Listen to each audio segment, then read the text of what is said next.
Dear students, हम पढ़ रहे हैं क्लास 12 की बायोलॉजी का चैप्टर 5 वंशागत तथा विविधता के सिद्धांत। हमने पहले पार्ट में पढ़ा था कि मेंडल ने मटर को क्यों लिया और मटर के किन 7 लक्षणों के लेके मेंडल ने प्रयोग किए। अब हम नया टॉपिक, नया उसका अगला पार्ट शुरू करते हैं। यदि आप इस चैनल में नए हैं तो प्लीज़ लाइक और सब्सक्राइब कीजिएगा। अब इस चैप्टर के कुछ इंपॉर्टेंट पॉइंट हैं जो यहाँ पे क्लियर हो जाएंगे तो सारा चैप्टर आप आसानी से समझ जाएंगे। तो इस चैप्टर की शुरुआत करते हैं। जो पहला पॉइंट है कि सबसे पहले बैटसन नामक वैज्ञानिक ने 1905 में आनुवंशिकी जेनेटिक शब्द का प्रयोग किया। यानी मेंडल ने आनुवंशिकी शब्द का प्रयोग नहीं किया था। आनुवंशिकी होता क्या है कि जब एक पीढ़ी से दूसरी पीढ़ी तक लक्षण आगे जाते हैं तो इन लक्षणों का आगे कैसे जाना होता है, उसमें विविधताएं क्या क्या आ जाती हैं, तो इसी को हम क्या कहते हैं, आनुवंशिकी कहते हैं। अगला पॉइंट क्या है कि लक्षण एक पीढ़ी से दूसरी पीढ़ी जीन गुणसूत्र के माध्यम से जाते हैं। इसको हम आगे डिटेल में समझ लेते हैं। अगला पॉइंट है जो हेडिंग है वो महत्वपूर्ण है, जीन किसे कहते हैं। यहाँ पे ध्यान से समझते हैं। जीन शब्द का प्रयोग सबसे पहले जॉनसन ने 1909 ईस्वी में किया। जॉनसन नामक एक वैज्ञानिक थे जिन्होंने जीन शब्द का प्रयोग सबसे पहले किया 1909 ईस्वी में। अगला पॉइंट, डीएनए के ऐसे खंड जो एक लक्षण को नियंत्रित व प्रदर्शित करते हैं उसे जीन कहते हैं। यानी डीएनए के ऐसे खंड जो किसी भी लक्षण को, यानी लंबाई को भी कर सकते हैं, फूल के रंग को भी कर सकते हैं, बीज के रंग को कर सकते हैं, बीज के आकार को कर सकते हैं, उन लक्षणों को वो नियंत्रित करते हैं तो उनको हम क्या कहते हैं, जीन कहते हैं।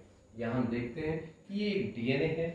इस डीएनए का यहाँ से यहाँ तक का जो खंड होता है उसको हम एक जीन मान लेते हैं और ये जीन किसी भी बीज के आकार को क्या कर रहा है, प्रदर्शित कर रहा है, नियंत्रित कर रहा है। तो ये कैसे नियंत्रित करेगा, ये करते क्या है, ये जीन आगे चल के प्रोटीन के निर्माण में भाग लेते हैं और प्रोटीन के द्वारा ही नया लक्षण क्या होता है, नियंत्रित होता है। ये हम आगे चैप्टर में पूरा डिटेल से प्रोटीन संश्लेषण में हम पढ़ेंगे। फिर अगले पॉइंट को देखते हैं। जीन गुणसूत्र क्रोमोसोम के जिस स्थान पर होते हैं उसे लोकस कहते हैं। बहुत इंपॉर्टेंट पॉइंट है। लोकस क्या होता है, लोकस मीन्स होता है एड्रेस। जैसे हमारे घर का एड्रेस होता है कि इस घर के एड्रेस पे कोई लेटर डाल दीजिए वो चिट्ठी तुरंत पहुंच जाती है।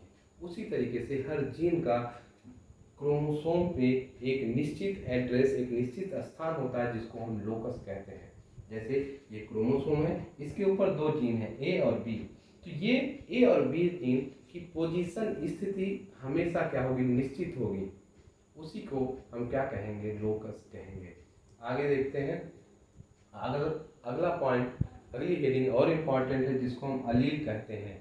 अलील क्या होते हैं, अलील और जीन्स में कभी कभी डिफरेंस या डाउट उत्पन्न हो जाता है कि ये होते क्या है, इसको समझते हैं। जीन जितने बदले स्वरूप, जीन के जितने बदले स्वरूप होते हैं उसे अलील कहते हैं। यानी जीन जितने ही रूपों में बदल जाए, मॉडिफाइड हो जाए, उसी को हम क्या कहते हैं, अलील कहते हैं। ऐसे समझते हैं कोई लड़की है, वो सामान्य है, लेकिन वो जैसे ब्यूटी पार्लर में गई, वो सच क्या है तो आप उसको पहचान नहीं सकते या आपको एकदम बदला हुआ लगेगा। यानी वो पहले एक लड़की थी, जीन थी, लेकिन अंदर गई, वो चेंज हो गई पूरी तरीके से, तो उसको हम क्या कहेंगे, अलील। यानी फिर देखते हैं, एक जीन के कई अलील हो सकते हैं। एक जीन के कई अलील, यानी एक लड़की है, वो कई तरीके से मेकअप करके आएगी, अपने रूप को बदलते जा सकती है, तो उसके हर बदले हुए रूप क्या कहलाते हैं, अलील कहलाते हैं। आगे देखते हैं। अलील जोड़े में पाए जाते हैं।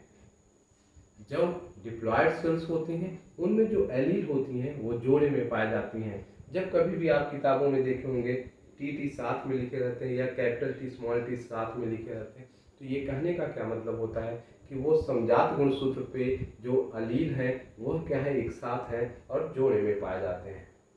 अगला है, जो अगली हेडिंग है, समयुग्मजी, होमोजाइगस कंडीशन क्या होता है। जब जोड़े में समान अलील पाए जाते हैं तो इसे समयुग्मजी कहते हैं। यानी कहीं पे भी कोई जोड़ा है, यदि वहाँ पे समान रूप से एलील पाए गए, जैसे यहाँ पे देखते हैं capital T, small T, capital Y, तो यहाँ पे जो एलील पाए जा रहे हैं वो दोनों एक ही जैसे हैं, अलग अलग नहीं है। कैपिटल टी एक ही जैसा है, यहाँ पे भी स्मॉल टी। जब ऐसे जोड़े पाए जाएं जिसमें दोनों एलील समान होते हैं तो उसे हम क्या कहते हैं, समयुग्मजी, होमोजाइगस कहते हैं। दूसरी हेडिंग देखते हैं, विषम युग्मजी, हेट्रोजाइगस। जब जोड़ों में असमान एलील पाए जाते हैं तो इसे विषम युग्मजी कहते हैं, हेट्रोजाइगस कंडीशन।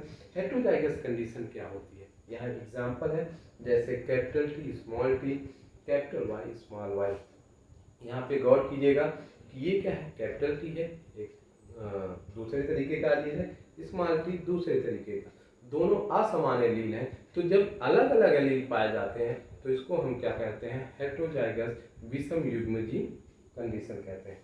अब समजात गुणसूत्र क्या होता है, जिसको हम होमोलॉगस क्रोमोसोम कहते हैं। होता क्या है कि जो मनुष्य के अंदर 46 जोड़े गुणसूत्र पाए जाते हैं, ये हम लोग को पता है। वो सभी गुणसूत्र क्या पाए जाते हैं, एक जोड़े में पाए जाते हैं। और गुणसूत्रों की बात करें, अगर 46 है तो उसमें 23 जोड़े हुए। तो जो जोड़े बने हर गुणसूत्र के, तो जो दो गुणसूत्र साथ में आए तो वही गुणसूत्र जो साथ में आते हैं उन्हीं को हम क्या कहते हैं, समजात गुणसूत्र।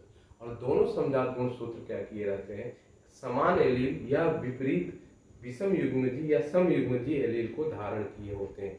इसीलिए दो एलील आपको एक साथ दिखाई दिए जाते हैं। यहाँ पे आपको क्लियर हो गया होगा कि क्यों दो एलील हम साथ में रखते हैं, इसलिए क्योंकि ये जो गुणसूत्र होते हैं पेयर्स में पाए जाते हैं, जिसको हम समजात गुणसूत्र कहते हैं। और समजात गुणसूत्र के जोड़े की वजह से ही एलील को हम जोड़े में लिखते हैं।